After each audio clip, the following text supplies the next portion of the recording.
আসসালামু আলাইকুম। Math journey YouTube চ্যানেলের পক্ষ থেকে সবাইকে স্বাগতম। আশা করি শিক্ষার্থী বন্ধুরা সকলেই ভালো আছো। আমিও তোমাদের দোয়ায় আল্লাহর রহমতে ভালো আছি।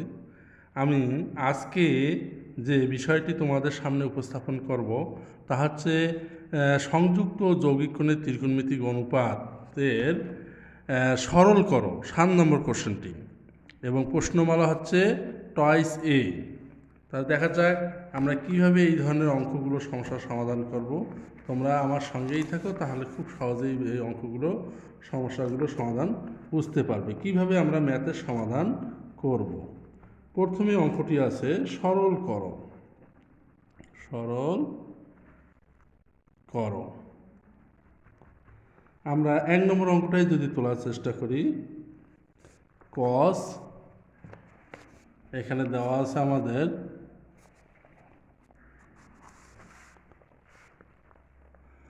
কস 336 ডিগ্রি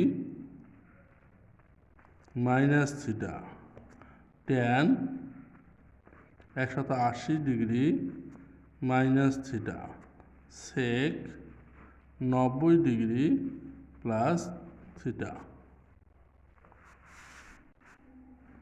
ভাগ কোসেক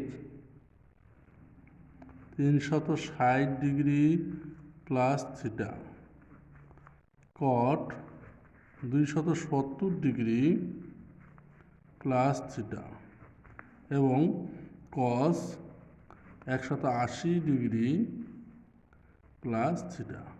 এটা আমাদেরকে কোয়াড্রেন্টের হিসাবেই করতে হবে, তাহলে অঙ্কটা আমাদের সহজেই হবে। প্রথমে আমরা মানগুলো ভেঙে নেওয়ার চেষ্টা করি। কস 90 গুণন 4 প্লাস মাইনাস থিটা, এটি মাইনাস হবে। তারপরে ট্যান 180 ডিগ্রি, তার মানে 90 গুণন 2 মাইনাস থিটা, এবং সেক 90 ডিগ্রি প্লাস থিটা। তাহলে কস 360 ডিগ্রিটাকে আমরা ভাঙাই 90 গুণন 4 প্লাস থিটা, কট 90 গুণন 3 প্লাস থিটা, 3 নং 27, আর কস 90 গুণন 2 প্লাস থিটা পাবো আমরা এখন কোয়াড্রেন্টের হিসাবে যাই। যদি 90 গুণন 4 জোড় সংখ্যা হয়, তাহলে কসের কোনো নামের পরিবর্তন হবে না, কস থিটা, এবং চতুর্থ কোয়াড্রেন্টে কসটি পজিটিভ। ট্যান 90 গুণন 2 ট্যান থিটা, নামের কোনো পরিবর্তন নাই, এবং দ্বিতীয় কোয়াড্রেন্টে ট্যানটি নেগেটিভ। আবার এখানে আসো সেক 90 গুণন 1, তাহলে সেক হয়ে গেল কোসেক। কোসেক থিটা কোন কোয়াড্রেন্টে অবস্থান করে? সেকেন্ড কোয়াড্রেন্টে। কোসেকটা নেগেটিভ। 90 গুণন 4, 90 গুণন 4 হলে জোড় সংখ্যা, নামের পরিবর্তন নেই, কস কস থিটা, চতুর্থ কোয়াড্রেন্টে প্লাস, এবং প্লাস এর কারণে প্রথম কোয়াড্রেন্টে অবস্থান করে। কট 90 গুণন 3, কট হয়ে গেল ট্যান থিটা, কোন কোয়াড্রেন্টে অবস্থান করে? তৃতীয় ঘরে, প্লাস এখানে চতুর্থ ঘরে, কটটি নেগেটিভ। আরেকটি আমরা পাচ্ছি কস 90 গুণন 2, তার মানে কস থিটা কোন কোয়াড্রেন্টে অবস্থান করে?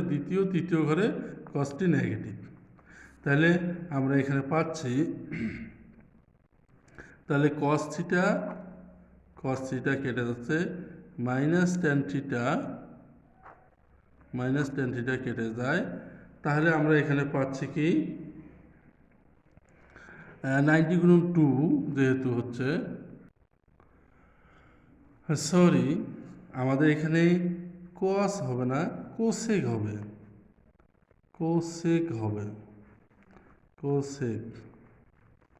এখানেও কোসেক হবে। তাহলে কোসেক থিটা কাটা যাচ্ছে, কস থিটা কাটা যায়, minus minus plus plus minus minus minus minus plus, উপরে নিচে কেটে গেলে 1 হবে আমাদের এই সরল অঙ্কের অ্যান্সার। অনুরূপে আমরা যদি 2 নম্বর অঙ্কটা করার চেষ্টা করি, তাহলে কি পাওয়া যায় দেখো তোমরা। 2 নম্বর অঙ্কটা বলছে এখানে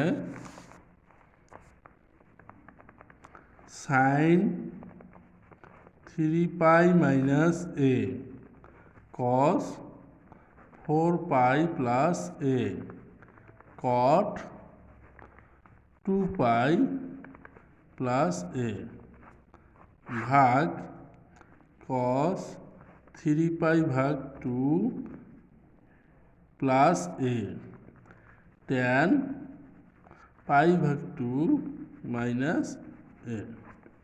তাহলে আমরা অঙ্কটা তুললাম, এখন এটাকে আমরা কিভাবে সমাধান করব একটু তোমরা দেখো। আমরা এখানে 90 গুণন 2 আছে, 3 পাই মানে 90 গুণন 2, তার সঙ্গে আবার 3, 3 দুগুণে 6, নামের কোনো পরিবর্তন নাই, সুতরাং সাইন এ।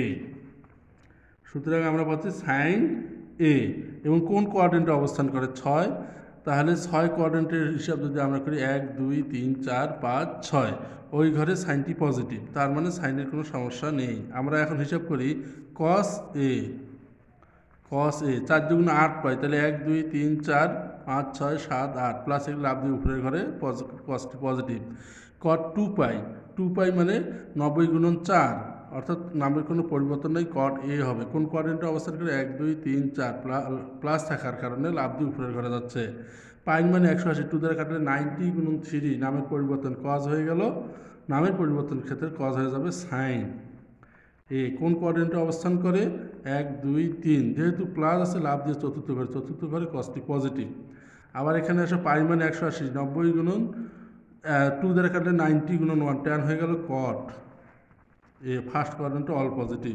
সুতরাং আমরা যদি কট কেটে দেই, সাইন কাটি দেই, শুধু থাকে আমাদের কস। তাহলে এই কসটাই হচ্ছে এই অঙ্কের অ্যান্সার, এই সরল অঙ্কের অ্যান্সার। আমরা বন্ধুরা এভাবেও এগুলো অঙ্ক করতে পারবো। আজ তাহলে এই পর্যন্তই। সবাই ভালো থাকো, সুস্থ থাকো, খোদা হাফেজ।